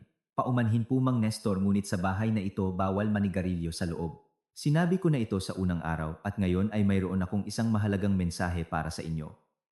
Kinuha ko mula sa aking bag ang isang A4 na papel at inihagis ito ng malakas sa mesa sa tabi ng mga beyes, ngunit isinulat ko muli sa mas simpleng wika. Ito ay isang notice of termination of your residency. Hinihiling ko na ayusin ninyo ang inyong mga gamit at umalis sa apartment na ito sa loob ng 3 araw. Natahimik ang lahat. Napatanga si Aling Cora sa pagtataka. Ang kanyang mga mata ay halos lumuwa sa kanyang mga socket. Anong? Anong sinasabi mo? Pinapalayas mo kami. Ang bahay na ito ay pag-aari ng aking anak. Anong karapatan mo? Nabaliw ka na ba? Ngumiti ako. Ang bahay na ito ay nasa pangalan naming dalawa. Ngunit 90% ng pera para sa pagbili nito ay ibinigay ng aking mga magulang. Si Juancho ay nag-ambag lamang ng isang maliit na bahagi na nakuha sa pamamagitan ng isang housing loan na ngayon ay ako ang nagbabayad. Umalis si Juancho kasama ang ibang babae, dala ang lahat ng aming ipon. Hindi ako obligadong suportahan at pagsilbihan ang mga magulang ng isang asawa habang siya ay nagpapasarap kasama ang iba. Tumayo si Mang Nestor, itinuturo ako ng nanginginig na daliri. Ikaw, naninirang puri ka. Ang aming Juancho ay pumunta sa Canada para bigyan ng karangalan ang aming angkan. At ikaw, hindi tapat na asawa, nagpasya kang nakawin ang bahay ng iyong asawa. Tatawagan ko si Juancho, siya ang bahala sa iyo. Kalmado kong kinuha ang aking telepono, binuksan ang litrato ni Juancho at Samantha sa Palawan at ipinakita sa kanila. Tignan ninyong mabuti. Ito ba ang Canada ng inyong anak? Ito ay Palawan. At ang babaeng ito ay ang kanyang kabit. Nagsinungaling siya tungkol sa work trip para dalhin ang kanyang kabit sa isang resort at magwaldas ng libo-libo at iwan ang asawa sa bahay para alagaan ang mga magulang. Ano ang masasabi ninyo dito? Inagaw ni Aling Cora ang telepono mula sa akin. Ang kanyang tingin ay nakatuon sa litrato. Agad niyang nakilala ang kanyang anak at ang batang magandang babae sa tabi niya. Ang kanyang mukha ay nagbago mula sa pula patungong maputla, ngunit ang bulag na instinct na protektahan ang anak ay nanaig. Inihagis niya ang telepono sa akin at sumigaw, Photoshop yan, siguradong Photoshop, inimbento mo ang lahat dahil sa selos, mabuti at disenteng tao ang anak ko. Hindi niya kailanman gagawin ang ganoong bagay. At kahit na nagbakasyon siya, anong problema doon? Ang isang lalaki ay maaaring magkaroon ng maraming babae. Ikaw ang may kasalanan. Hindi mo na panatili ang iyong asawa at ngayon ay naglalakas loob kang palayasin ang kanyang mga magulang, umiling ako ng may awa. Kahit ngayon binibigyan pa rin nila ng katwiran ang kanyang mga kilos. Naubos na ang aking pasensya. Isipin ninyo kung ano ang gusto ninyong isipin. Ang katotohanan ay mananatiling katotohanan. Nag-file ako ng annulment. Inutos na ng korte na i-freeze ang mga ari-arian ni Juancho. At tungkol sa apartment na ito, ako ang lehitimong may-ari. Binibigyan ko kayo ng 3 araw. Kung sa pagtatapos ng panahong iyon ay hindi kayo aalis, tatawag ako sa condo administration at sa isang sheriff na mag-aalis ng inyong mga gamit. Pagkatapos, huwag kayong magreklamo. Pagkasabi noon, tumalikod ako at pumunta sa aking kwarto, nilock ang pinto. Sa likod ko ay ang mga sigaw at sumpa ni Aling Cora at ang ingay mula kay Mang Nestor na walang tigil na tumatawag kay Juancho. Narinig ko si Aling Cora na sumisigaw sa telepono, anak, sagutin mo, pinapalayas kami ng asawa mo. Ngunit ang sagot ay katahimikan lamang ng isang hindi available na subscriber, o marahil ay abala si Juancho sa kanyang kabit para sumagot. Noong gabing iyon, nakahiga ako habang nakikinig sa kanilang mga panaghoy, ngunit sa aking kaluluwa walang bahid ng pag-aalinlangan. Ang kabaitan na mali ang direksyon ay katangahan. Masyado na akong naging tanga ng matagal. Oras na para ayusin ang aking buhay at ang unang hakbang ay palayasin ang mga hindi karapat-dapat na tao sa aking bahay. Sa loob ng 3 araw babalik ang kapayapaan sa apartment na ito. Marahil ay magiging walang laman, ngunit kahit papaano ay magiging malinis. Kalaunan nang humupa na ang lahat, nalaman ko ang mga detalye ng gabing iyon sa Palawan. Isang gabi na siguradong maaalala ni Juancho habang buhay. Noong gabing iyon sa 5-star restaurant sa tabi ng Costa Esmeralda Complex, isang romantikong kapaligiran ang namayani. Mga kandila, bulaklak ang tunog ng mga alon. Si Juancho at Samantha ay nag-enjoy sa isang marangyang hapunan na may lobster wagyu steak at isang mamahaling red wine. Nakasuot si Juancho ng isang eleganteng puting suit, si Samantha naman ay isang nakamamanghang evening gown na may kuwintas na perlas. Itinaas nila ang kanilang mga baso para sa kanilang masayang kinabukasan kung saan makikipag-annulment si Juancho sa kanyang asawa at papakasalan si Samantha. Nang matapos na ang hapunan, dinala ng waiter ang bill, 120,000. Ngumiti si Juancho nang mayabang kinuha mula sa kanyang wallet ang kanyang platinum credit card at na may mahalagang anyo inilagay ito sa bill folder. Lumingon siya kay Samantha, bumubulong sa kanyang tainga ng matatamis na pangako ng pagbili ng mga branded na bag kinabukasan. Pagkatapos ng 5 minuto, bumalik ang waiter na may pagkalito at yumuko, sinabi ng mahina, paumanhin po sir, ngunit na-decline po ang inyong card. Sabi ng terminal ay may error. Hindi po natuloy ang pagbabayad. Maaari po bang i-check ninyo o gumamit ng ibang card? Kumunot ang noo ni Juancho, napahiya sa harap ng kanyang kasama. Siguro may problema sa terminal ninyo. Ang card na ito ay may 100,000,000 na limit. Anong error ang maaaring magkaroon? Sige, subukan mo ito. Kumuha si Juancho ng isa pang card, isang Visa Platinum mula sa ibang bangko. Umalis ang waiter at bumalik muli, umiiling bilang paumanhin. Hindi rin po gumagana sir. Na-block po ng bangko ang card. Sa sandaling iyon, nagsimulang magpawis si Juancho, hinalungkat ang buong wallet niya, kinuha ang lahat ng kanyang debit at credit cards, 6 na card, at lahat ay nagbibigay ng transaction declined o temporarily blocked. Nawala ang ngiti sa mukha ni Samantha. Sa kanyang mga mata lumitaw ang pagdududa. Ang mga tao sa paligid ay nagsimulang magbulungan at tumingin sa kanila. Isang mahalagang kliyente at hindi makapagbayad ng hapunan. Nakakahiya, lumapit ang manager ng restaurant. Magalang pa rin siya, ngunit sa kanyang boses ay may isang tiyak na katigasan. Mr. Reyes, sinasabi po ng sistema na lahat ng inyong card ay invalid. Hinihiling po namin na bayaran ninyo ang bill sa cash o sa pamamagitan ng transfer. Bukod pa rito, ipinaalam lang sa amin mula sa reception na ang credit card na ginamit ninyo para igaranti ang pagbabayad ng kwarto sa loob ng 7 gabi ay na-decline din.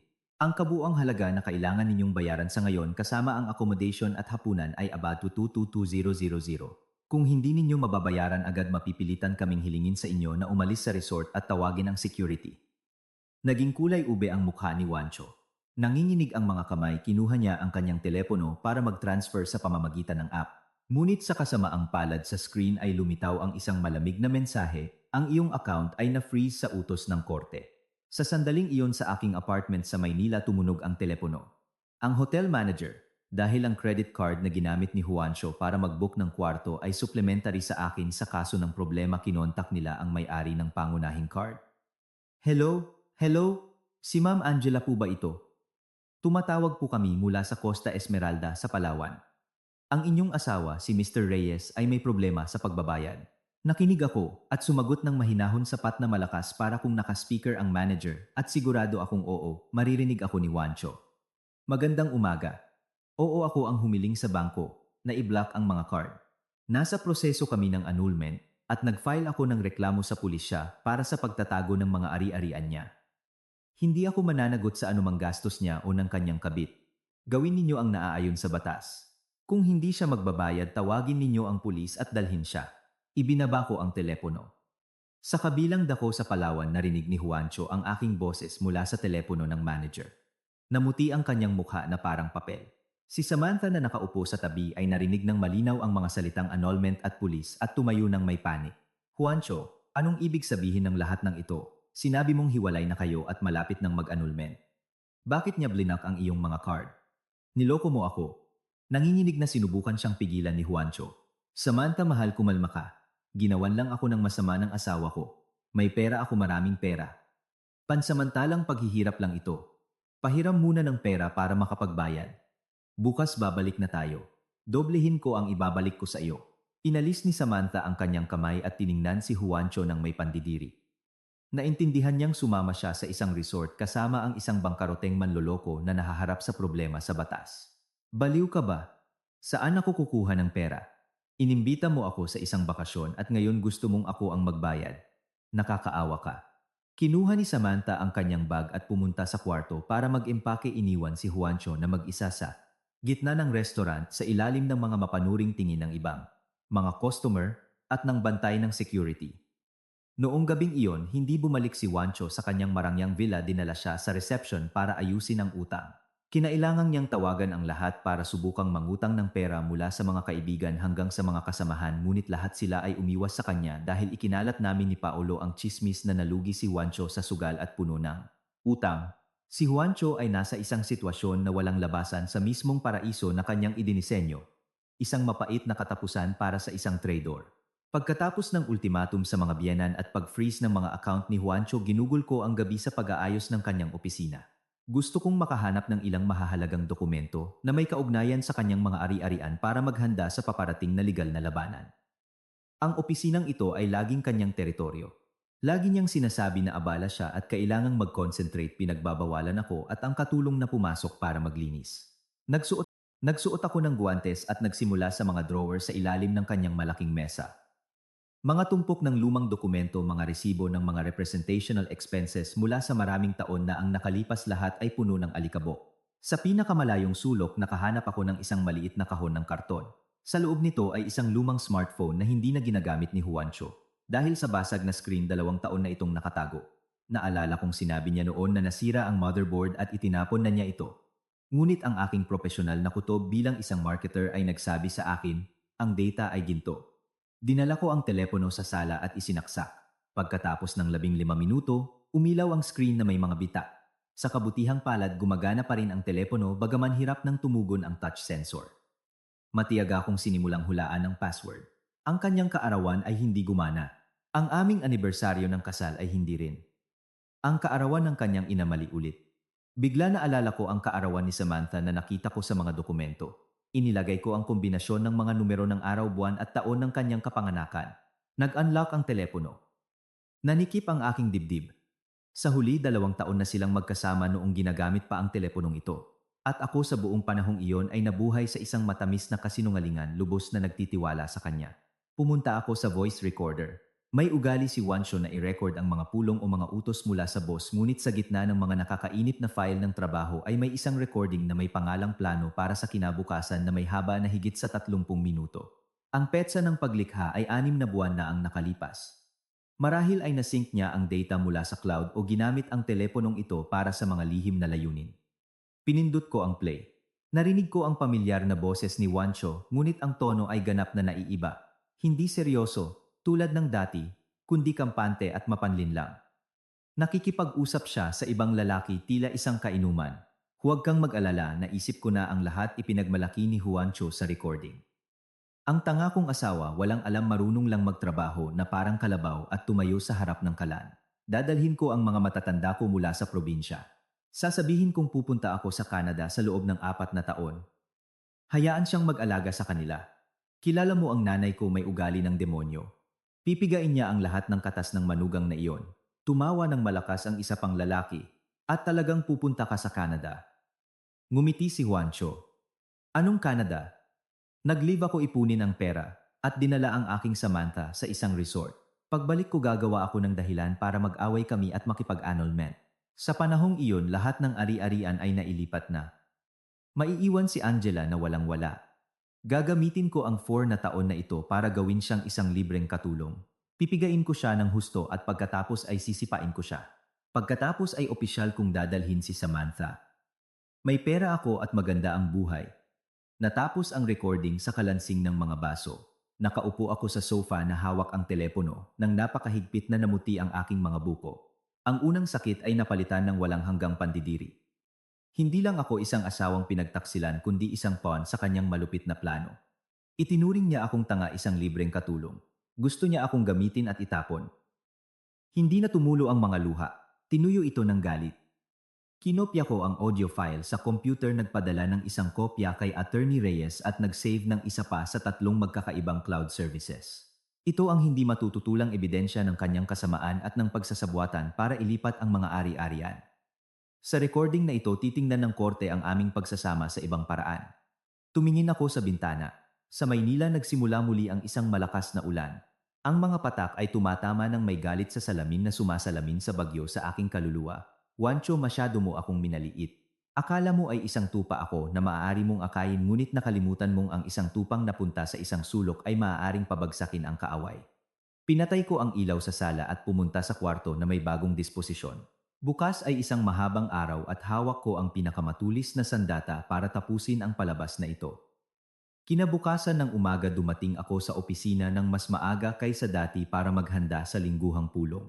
Nasa kalagitnaan ng trabaho nang sa labi ng gusali nagsimula ang isang ingay at kaguluhan. Tinawagan ako ng receptionist. Nanginginig ang kanyang boses sa kaba. Ma'am Angela, bumaba po kayo please. May isang matandang babae dito na nagsasabing biyenan niyo raw siya gumagawa ng eksena. May dala siyang poster. Sumisigaw hinihiling na makita kayo. Hindi siya makontrol ng security. Humihiga siya sa sahig at sumisigaw. Kumunot ang noo ko, isinantabi ang mga dokumento. Si Aling Cora syempre hindi mananatiling tahimik. Nagpasya siyang gumamit ng isang lumang gimmick, ipahiya ang sarili at ang iba para ipahiya ako sa harap ng aking mga kasamahan para matakot ako at bawiin ang reklamo. Inayos ko ang aking blazer, nag-retouch ng lipstick para magmukhang mas tiwala at mahinahong bumaba sa elevator. Nang bumukas ang mga pinto ng elevator, nakita ko ang isang eksena ng kaguluhan. Si Aling Cora, na may lumang damit at magulong buhok ay nakaupo sa sahig sa gitna ng lobby. Hawak niya ang isang karton na may nakasulat na masamang manugang niloloko ang asawa at pinapalayas ang MGA biyenan. Sa paligid niya nagtipon ang isang pulutong ng mga empleyado mula sa iba't ibang kumpanya. Lahat ay kumukuha ng video gamit ang kanilang mga telepono. Nang makita ako tumayo si Aling Cora at sumugod sa akin sinusubukang sabunutan ako ngunit pinigilan siya ng dalawang security guard. Nagsimula siyang sumigaw, ang kanyang matinis na boses ay umalingaw sa buong lobby. Mga kababayan, tignan ninyo itong direktora na ito. Ang asawa niya ay nagpapakamatay sa trabaho para sa kanya. At siya ay nakikipaglandian sa mga lalaki dito at pagkatapos ay pinapalayas ang mga matatanda at may sakit na biyenan, walang hiya. Ibalik mo ang bahay sa anak ko. Nagsimulang magbulungan ang mga tao. Tiningnan nila ako ng may pagdududa. Sa ating lipunan ang mga akusasyon ng pagtataksil at kawalan ng respeto sa mga matatanda ay ang pinakamasama para sa isang babae. Alam na alam ito ni Aling Cora at tinatamaan niya ang pinakasensitibong bahagi, ang aking reputasyon. Nanatili akong nakatayo na tuwid ang likod, hindi nagpapakita ng takot o hiya. Sumenyas ako sa mga security guard na lumayo. Kinuha ko ang aking telepono mula sa bag at ikinonekta ito sa isang portable speaker na inutusan ko ng maaga ang aking assistant na dalhin. Ikinonekta ko ang mikropono. Ang aking boses ay tumunog ng malakas at malinaw na mas malakas pa sa mga sigaw ng aking biyenan.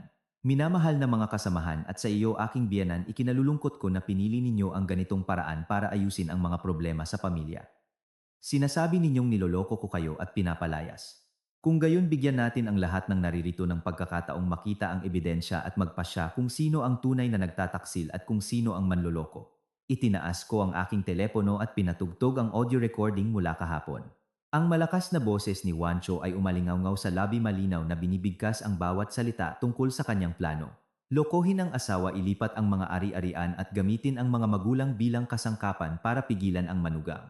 Sunod, ipinakita ko sa malaking screen sa lobby na inutusan ko ng maaga ang mga teknisyan na ikonekta ang mga litrato ni Juancho at Samantha na magkayakap sa Palawan, pati na rin ang mga bank statement ng paglilipat ng libo-libo sa Cavite. Natahimik ang lahat pagkatapos ay nagsimula muling magbulungan, ngunit sa ibang direksyon. Ang mga mapanuring tingin ay nakatutok na ngayon kay Aling Cora. Sa huli, ang anak niya pala ang nagtataksil.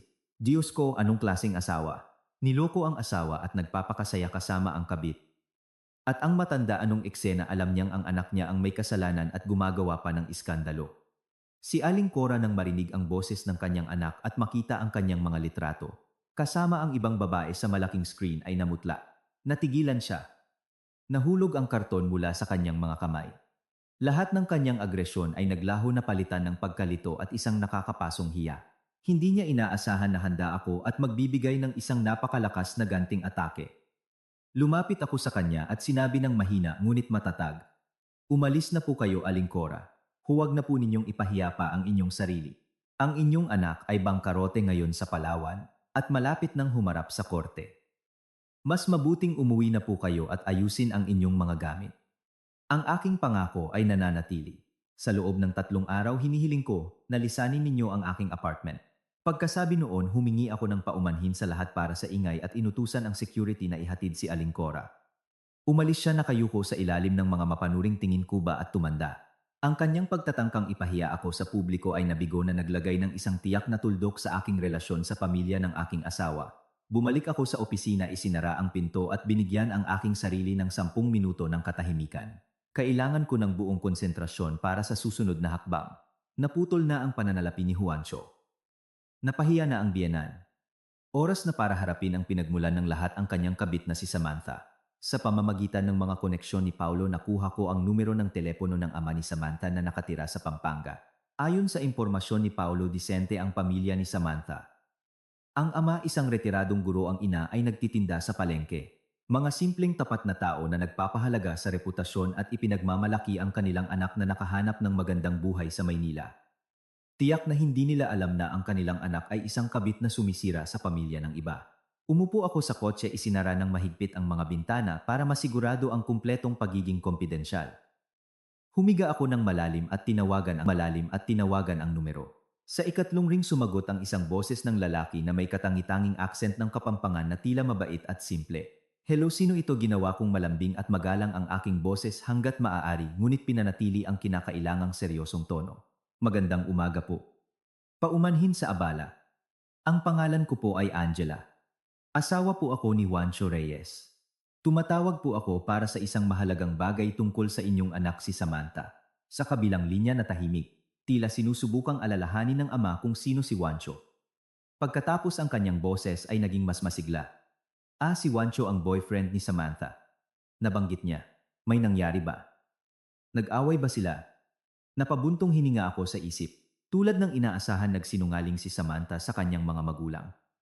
Nagsimula akong magpaliwanag ng dahan-dahan at malinaw. Bawat salita ko ay parang isang suntok sa pagmamalaki ng matandang ama. Natatakot po akong hindi ninyo alam ang buong katotohanan. Si Juancho po ay aking asawa sa batas. Kasal po kami ng 7 taon at nakatira sa Maynila. Ang inyong anak po ay may relasyon sa aking asawa at sa kasalukuyan magkasama sila sa Palawan. Nanginginig ang boses ng ama sa telepono. Ano? Anong sinasabi mo? Sinabi ng aking Samantha na single si Juancho, isang malaking boss at papakasalan siya. Hindi ka ba nagkamali ng numero? Pinanatili ko ang aking kalmado. Hindi po ako nagkamali. At sa kasalukuyan buntis po si Samantha sa aking asawa ngunit hindi po ako tumatawag para makipag-away kundi para ipaalam ang isang mas agarang bagay. Ang aking asawa po ay iniimbestigahan para sa pandaraya at paglustay ng pondo. Ang kanyang mga account ay na-freeze na. Bangkarote na po siya. Si Samantha, sa pagiging kasama niya ay maaaring managot bilang isang kasabwat kung lalawak ang investigasyon. Huminto ako, binibigyan siya ng oras para maproseso ang impormasyon. Narinig ko ang kanyang mabigat na paghinga. Narinig ko ang kanyang asawa sa background na nagtatanong, sino iyan at kung paano niya ito pinatahimik? Alam kong isa kayong guro, may disente kayong pamilya. Ayaw kong maglabas ng maruming damit sa publiko at ipahiya kayo sa inyong mga kapitbahay. Umaasa lang po ako na tatawagan ninyo si Samantha at kumbinsihin siyang mag-isip-isip bago mahuli ang lahat. Si Juancho ay hindi ang mayamang inaakala niya. Nanganganib siyang makulong. Kung ipagpapatuloy ni Samantha ang relasyon sa kanya, sisirain niya ang kanyang buhay. Sa kabilang linya may mahabang katahimikan. Pagkatapos narinig ko ang kanyang nanginginig at pigil na boses. Salamat. Salamat sa pagpapaalam. Hindi ko pinalaki ang aking anak ng ganyan. Tatawagan ko siya ngayon din. Paumanhin. Paumanhin. Ibinaba niya ang telepono. Ibinaba ko ang telepono, nararamdaman ang isang kirot ng konsensya. Ayaw kong saktan ng isang matandang lalaki ngunit ito ay isang sukdulang hakbang. Kailangan kong putulin ang lahat ng daan para kina Juancho at Samantha. Kapag nalaman ng kanyang mga magulang ang katotohanan, pipilitin siyang bumalik.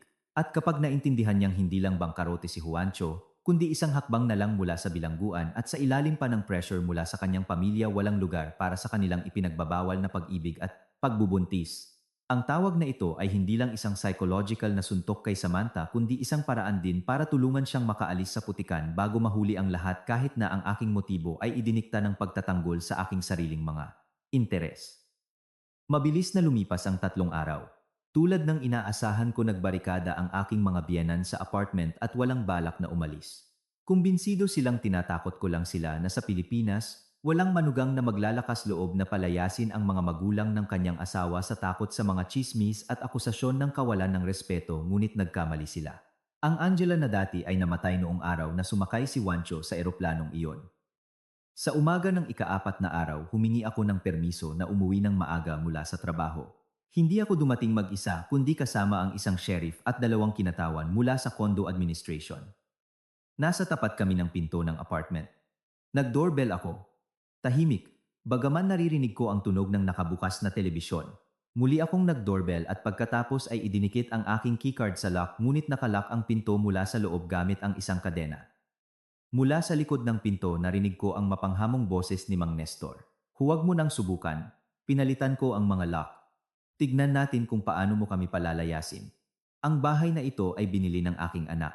May karapatan akong manirahan dito. Sumenyas ako sa sheriff. Binuksan niya ang kanyang kamera para i-record ang nangyayari. Sinabi ko ng malakas ngunit mahinahon patungo sa pinto. Mang Nestor, binigyan ko kayo ng 3 araw ngunit tumanggi kayong makipagtulungan. Ang apartment na ito ay pag-aari namin ni Juancho. Sa kanyang pagkawala ako ang tanging legal na may-ari na naririto. Ang inyong iligal na pananatili at pagpapalit ng mga lock ay isang paglabag sa batas. Ngayon inimbitahan ko ang isang sheriff at ang condo administration para i-record ang pagbabalik ng aking tahanan. Kung hindi kayo magbubukas, mapipilitan akong tumawag ng isang locksmith para sirain ang lock at papasok ang security para sa isang sapilitang pagpapaalis. Katahimikan. Sumenyas ako sa locksmith. Narinig ang tunog ng isang drill. Pagkatapos ng 5 minuto nasira ang lock. Sa sala sa sofa, magkakasama sina Mang Nestor at Aling Cora. Namumutla ang kanilang mga mukha sa takot nang pumasok sa apartment ang mga taong nakauniforme. Sinubukan nilang sumigaw, ngunit nang makita ang kamera na nakatutok sa kanila at ang mga seryosong mukha ng mga security, nanlumo sila. Itinuro ko ang isang tumpok ng mga kahon ng karton na inihanda ko. Nag-hire ako ng isang moving company. Tutulungan nila kayong ipack ang inyong mga personal na gamit. Pakiusap, dalhin ninyo lamang ang inyong mga damit at personal na gamit. Anumang ari-arian na pag-aari ng apartment, TV, ref, mga dekorasyon ay mananatili dito. Lahat ng inyong mga kilos ay kinukunan ng video. Mabilis na nagtrabaho ang mga movers. Mga damit, gamot, maliliit na bagay, lahat ay mabilis na napunta sa mga kahon. Umiiyak si Aling Cora at sinusumpa ako, tinatawag akong walang hiya at masamang manugang. Binaliwala ko ang lahat, nakakrus ang mga braso habang pinagmamasdan ang proseso. Nang masilyuhan ang huling kahon, iniabot ko kay Mang Nestor ang isang sobre at isang papel na may address. Mang Nestor, Aling Cora, sa kabila ng inyong pag-uugali sa akin, pinapanatili ko ang isang huling respeto. Ito ang address ng isang murang pensyon na 2 kilometers mula dito. Nagbayad ako ng isang kwarto para sa 1 linggo. Maari kayong manatili doon hanggang sa bumalik si Juancho o hanggang sa umuwi kayo sa probinsya. At narito ang E5,000 para sa pagkain. Mula sa sandaling ito, pinalalaya ko ang aking sarili sa lahat ng obligasyon na suportahan kayo sa apartment na ito. Si Mang Nestor, nanginginig sa galit, kinuha ang sobre at isinuksok sa kanyang bulsa. Binigyan niya ako ng isang huling tingin ng galit at hinila si Aling Cora. Magbabayad ka rin para dito, ahas ka. Pinanood ko silang mawala sa hallway at naramdaman ko ang isang malaking ginhawa. Inutusan ko ang locksmith na palitan ang lahat ng lock ng mga pinakabago na may fingerprint access at burahin ang lahat ng lumang data. Ang tunog ng bagong lock ay parang isang kampana na nagpapahayag ng simula ng isang bagong kabanata sa aking buhay. Naging walang laman ang apartment, ngunit naging malinis at ligtas. Nabawi ko ang aking teritoryo. Habang nag-aayos ako sa Maynila, sa Palawan, nararanasan ni Juancho ang pinakamasamang oras ng kanyang buhay. Pagkatapos palayasin sa hotel at tumakas si Samantha, naiwan siyang mag-isa sa kalsada na may ilang piso sa bulsa at mga nakablock na card. Sinubukan niyang tawagan si Samantha, ngunit naka-off ang telepono nito. Tinawagan niya ang kanyang mga magulang at nalamang kapapalayas lang sa kanila at nasa isang miserableng pensyon. Naintindihan ni Juancho na nawala na sa kanya ang lahat. Kailangan niyang bumalik sa Maynila. Ngunit sa anong pera siya bibili ng tiket? Ang one-way business class ticket ay binili gamit ang credit card na ngayon ay walang silbi. Pumunta siya sa sentro ng Puerto Princesa at nakahanap ng isang sanglaan. Inalis niya sa kanyang pulso ang kanyang Rolex Submariner na binili niya sa halagang at 3 badla-badla. Ang kanyang pagmamalaki. Magkano ito? Orihinal, halos bago. Ang may-ari ng sanglaan pagkatapos suriin ang relo gamit ang isang magnifying glass ay ngumiti. Totoo ang relo, ngunit walang kahon o dokumento. Para sa ganito, maari ko lang ibigay ang presyo ng isang nakaw. Di balantat lang 5 ni balang cash agad. Natulala si Juancho. Nagbibiro ka ba? Binili ko ito sa halagang 3 milyon. Nasa Maynila ang mga dokumento. Bigyan mo ako ng kahit 1 milyon. Umiling ang may-ari. Walang dokumento, ibig sabihin ay hindi kilala ang pinagmulan. 8,300,000. Huling presyo na iyan. Gutom basa, walang pera si Juancho, nagngingit-ngit ang mga ngipin, ay pumayag. Hawak ang isang bungkus ng pera, naramdaman niya ang isang kapaitan. Ilang araw pa lang ang nakalipas ang halagang ito ay para sa kanya ang halaga ng isang hapunan at ngayon ay ang kanyang tanging kaligtasan. Bumili siya ng isang tiket para sa huling hilera ng economy class. Na-delay ang flight ng 3 oras. Nakaupo siya sa waiting area na pinagmamasdan ang mga masayang mag-asawa at nanikip ang kanyang dibdib sa sakit. Naalala niya kung paano siya buong pagmamalaking lumabas sa airport na iyon ilang araw na ang nakalipas at tiningnan ang sarili ngayon hindi nakapag-ahit na may gusot na damit. Sa eroplano napipi siya sa pagitan ng dalawang matabang lalaki. Sa cabin umiiyak ang mga bata. Sa halip na steak at alak binigyan siya ng isang tuyong sandwich at isang bote ng tubig. Lumapag ang eroplano sa Maynila sa ilalim ng isang malakas na ulan. Sumakay siya ng isang lumang taxi at pumunta sa lungsod. Ang Maynila ay tila kulang isang lumang taxi at pumunta sa lungsod. Ang Maynila ay tila kulay abo at malamig. Alam niyang ang tunay na bagyo ay hindi naghihintay sa kanya sa labas kundi sa bahay sa apartment kung saan dati siyang hari. Ang biyahe mula sa paraiso hanggang sa impyerno na kanyang nararapat ay natapos na. Iniwan ng taxi si Juancho sa isang madilim na kalye sa isang gilid ng Maynila. Nasa tapat siya ng address na iniwan ko sa kanyang mga magulang. Ang Comfort Inn isang sira-sirang gusali na may isang maingay na bar sa ground floor. Pumasok siya. Isang amoy ng amag ang sumalubong sa kanya. Tinanong niya ang may-ari kung saan nakatira sina Mang Nestor at Aling Cora. Sinukat siya ng may-ari ng isang tingin ng pandidiri at itinuro ang ikatlong palapag. Umakyat siya sa madilim na hagdanan narinig ang iyak ng kanyang ina. Itinulak niya ang pinto, isang 15 square meter na kwarto, isang lumang kama, isang plastic na aparador. Naninigarilyo ang kanyang ama sa isang sulok, umiiyak ang kanyang ina nakaharap sa pader. Nang makita ang anak tumayo si Aling Cora at sumugod sa kanya. Anak, bumalik ka. Tignan mo ang ginawa ng asawa mo sa amin. Pinalayas kami sa kalye sa butas na ito. Kailangan mong turuan siya ng leksyon. Bawiin ang ating bahay. Itinulak ni Juancho ang kanyang ina at umupo sa gilid ng kama. Tiningnan niya ang miserableng kwarto, ang kanyang mga tumatandang magulang. Ang galit, hiya at kawalan ng magawa ay bumalot sa kanya. Galit na nagtanong si Mang Nestor. Kumusta sa Canada? Nagre-rebelde ang asawa mo sa bahay. Sinasabi niyang nasa Palawan ka kasama ang isang babae. Nagpakita siya ng mga litrato sa lahat. Totoo ba? Yumuko si Juancho. Ang kanyang katahimikan ang naging sagot. Natigilan si Aling Cora. So totoo, niloko mo kaming lahat? Sumabog si Juancho. Oo, totoo. Kinakalkula ko ang lahat pero hindi ko inaasahan na ganoon. Kasama si Angela Blinok niya ang lahat. Nag-file ng reklamo sa pulisya. Isa na akong mahirap ngayon. Galit na itinapon ni Mang Nestor ang kanyang upos. Tanga ka, anak. Mayroon kang mabuting asawa, isang bahay at ipinagpalit mo ang lahat sa isang. Ngayon wala kang bahay, walang pera, walang dangal. Sa sandaling iyon tumunog ang telepono ni Juancho. Isang email mula sa HR. Binuksan niya ito. Ang pamagat ay order of dismissal at demand for damages. Sinasabi sa email na nakatanggap ang kumpanya ng ebidensya ng kanyang pandaraya sa leave at natuklasan din na sa nakalipas na 2 taon nilustay niya ang ilat 3,500,000 sa pamamagitan ng pagpeke ng mga resibo ng 30,000 Pakistan representational expenses. Hinihiling ng kumpanya na ibalik ang pera sa loob ng 15 araw kung hindi isasampa ang kaso sa pulisya. Nahulog ang telepono mula sa kanyang mga kamay. Nakaupo siya natigilan. Ito na ang katapusan. Hindi lang ang asawa, bahay at pera kundi ngayon pati na rin ang karera at ang banta ng pagkakakulong. Tinatanggal na ako, bulong niya. Hinihingi nila ang aentaala 5,000. Si Angela. Si Angela ang may gawa ng lahat ng ito. Gusto niya akong sirain. Nang marinig ang salitang kulungan, hinimatay si Aling Cora. Sa masikip na kwarto nagkagulo. Umupo si Juancho sa isang sulok. Sa unang pagkakataon sa kanyang buhay naramdaman niya ang isang tunay at malamig na takot sa hinaharap. 1 linggo pagkatapos tinawagan ako ni Samantha, nakiusap na makipagkita. Pumayag ako. Dumating siya sa cafe, pagod, maputla, hindi na mukhang ang kaakit-akit na babae sa litrato. Naglagay siya ng isang bag na may pera sa mesa. Narito ang ilawan, talingima. Narito ang ilawan, 3,500 talang, ito ang huling perang inilipat niya sa akin. Ang iba ay nagastos ko na. Pakiusap, tanggapin mo. Sinabi ng mga magulang ko na hindi nila ako papapasukin sa bahay hanggat hindi ko ibinabalik sa iyo ang lahat. Ipinakita niya sa akin ang isang ulat mula sa ospital. Nagpa-abort ako. Hindi ako maaaring magkaroon ng anak mula sa isang ganyang lalaki. Niloko niya ako. Niloko ka niya. Napakatanga ko. Naawa ako sa kanya. Biktima rin siya.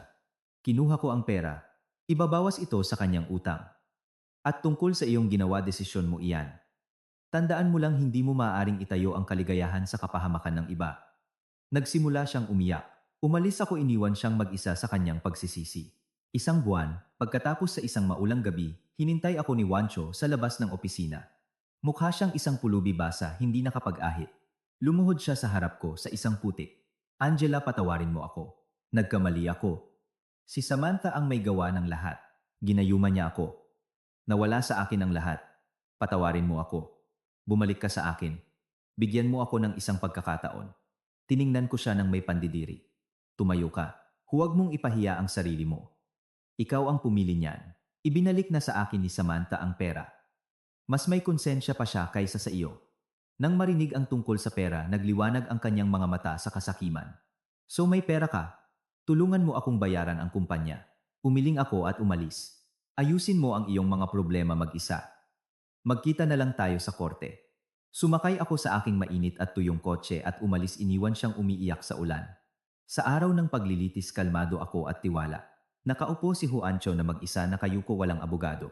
Sinubukan niyang magsabi ng kung ano-ano tungkol sa mga nabigong investment, ngunit ang aking mga ebidensya, ang mga bank statement at higit sa lahat ang audio recording na iyon ay hindi nag-iwan sa kanya ng anumang pagkakataon. Inilabas ng korte ang hatol. Annulment. Ang apartment at ang kotse ay sa akin dahil napatunayan ang pinagmulan ng mga pondo. Si Juancho ay hinatulan na ibalik sa akin ang natitirang Al 400,000 na nilustay niya mula sa aming pinagsamang budget. Lumabas ako sa korte bilang isang panalo. Malaya na ako. 2 taon pagkatapos, nakaupo ako sa isang bar sa tuktok ng isang skyscraper sa BGC. Umiinom ako ng isang baso ng alak at pinagmamasdan ang lungsod sa gabi. Pagkatapos ng annulment, ibinenta ko ang apartment na iyon. Lumipat ako sa Cebu kung saan ako naging regional director ng isang malaking multinational company. Nagtayo ako ng isang magandang karera. Naging mas maganda at tiwala ako. Nakatanggap ako ng isang mensahe mula kay Paolo. Angela, hulaan mo kung sino ang nakita ko. Sumakay ako ng taxi at ang driver ay si Juancho. Nagpadala siya ng isang litrato. Sa manibela ay isang payat na lalaki na maitim ang balat sa araw na may uniforme ng isang ride-hailing service. Mukha siyang kahabag-habag, sulat ni Paolo. Nakilala niya ako, napahiya, hindi nagsalita sa buong biyahe. Sabi nila nakatira pa rin siya sa isang inuupahang kwarto, nagtatrabaho na parang kalabaw para bayaran ang mga utang niya. Ang mga magulang niya ay bumalik sa probinsya. Ang nanay niya pagkatapos ng isang stroke ay bedridden at ang tatay niya ay umiinom. Karma. Tiningnan ko ang litrato ng walang anumang emosyon. Iyon ang presyo ng kanyang pinili. Ibinaba ko ang telepono. Sa tabi ko umupo ang isang eleganteng lalaki, si David, ang aking business partner na 6 na buwan nang nanliligaw sa akin. Ano ang iniisip mo, tanong niya nang malambing naglalagay ng isang baso sa harap ko. Ngumiti ako. Sa nakaraan, pero nakaraan na iyon. Itinaas niya ang kanyang baso para sa ating magandang kinabukasan. Nag-cheers kami. Ang kalansing ng mga baso ay masayang tumunog para sa isang bago, malaya at masayang buhay. Natapos na ang kwento ng aking dating pagsasama na nagbubukas ng mga blankong pahina ng isang bagong libro kung saan ngayon ay ako na ang mayakda. Dito nagtatapos ang kwento. Salamat sa lahat sa inyong pansin at suporta. Ang inyong subscription at atensyon ang siyang nagbibigay